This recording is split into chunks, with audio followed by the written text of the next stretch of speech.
I'm talking country girls and city women, it's your say. Gather listeners, she's gonna shout it, gonna sing it, do it her own way. Walking together. Ladies and gentlemen.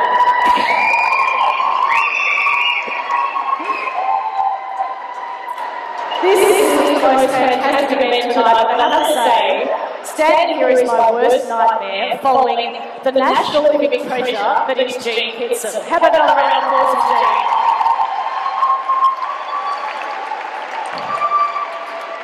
I am but a perimenopausal, washed-up newsreader who's trying to make a living, so just bear with me, alright? Alright, here goes. My name is Tracey Spicer, and I'm here to talk about how much I fucking hate Barbie. I'm not talking about the object in the backyard that cooks meat. I'm talking about the object that's given to young girls in order to treat them like meat. This is a little bit of a personal topic for me because, well, up until a couple of years ago, I spent most of my adult life as a walking, talking, painted doll. You see, I grew up in Queensland. Yes, my first boyfriend was called Shagger. He drove a purple paddle van, a Sandman. It had furry dice, he had a mullet, and there was a sticker on the back that said, "If this man's a rockin', don't come and knock it." I was one of those bleached, blonde beach girls with big tits, so obviously I was a bit of a thicky. Especially when I started working in television.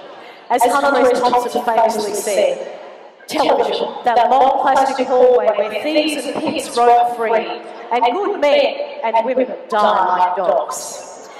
It might not surprise you to learn that in television, women are generally not respected for their intellect.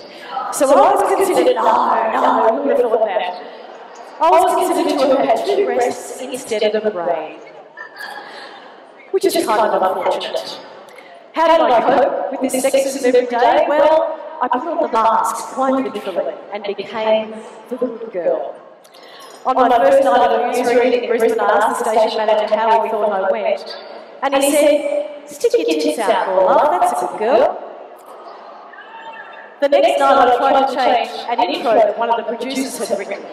It read, "Drunk and on the dole." That's what most people think of Aborigines. But a new survey shows that's not true. When I said, "That's outrageous, we should change that," he said, "Just sit there, pet. You're not paid to think, you're only paid to read the auto cue." I put up with this, believe it or not, I'm embarrassed to admit this, quite therapeutic talking about this. I put up with this for 2 decades. I wore 2-inch heels. I had a 2-inch back spray with font, sprayed within 2 inches of its life and 2 inches of makeup. Until one day, I felt suffocated under the depth of my deception. Because I wasn't really being me. I was being some perfected construct. So then, in December last year, I was asked to do a TED talk in Brisbane. And I thought, what better thing to do than to deconstruct the beauty myth? So I got on stage, dressed up to the nines, and slowly wiped off my makeup, sprayed my hair with water, took off my constricting corporate dress, kicked off my 2-inch heels, rubbed off my fake tan, and just stood there in my Target t-shirt and shorts. It was...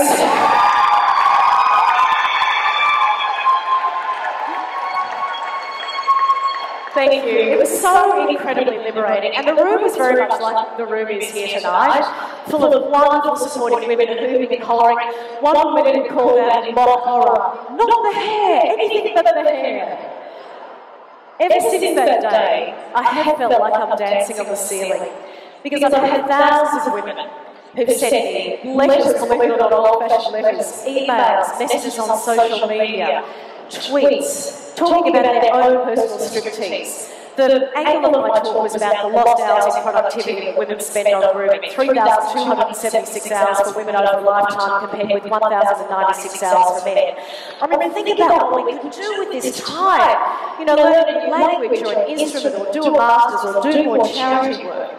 You know, it's ridiculous to think that we're still caught in this artifice, to be honest with you.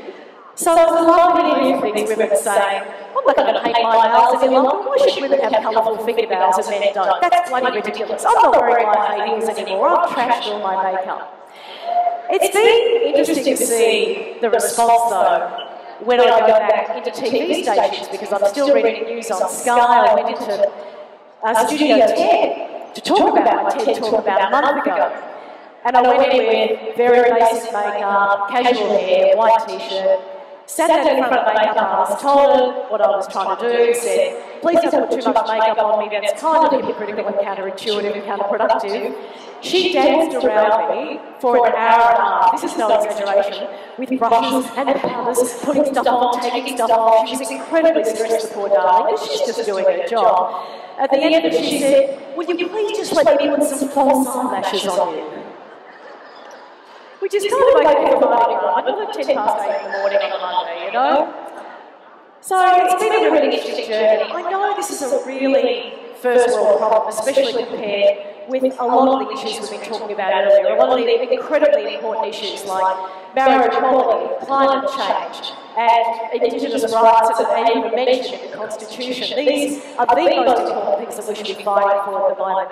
But let's not forget the everyday sexisms that we all face. And the fact that this ridiculous confected construct that I've lived most of my life doing, and a lot of women still do, is taking us away from who we really are.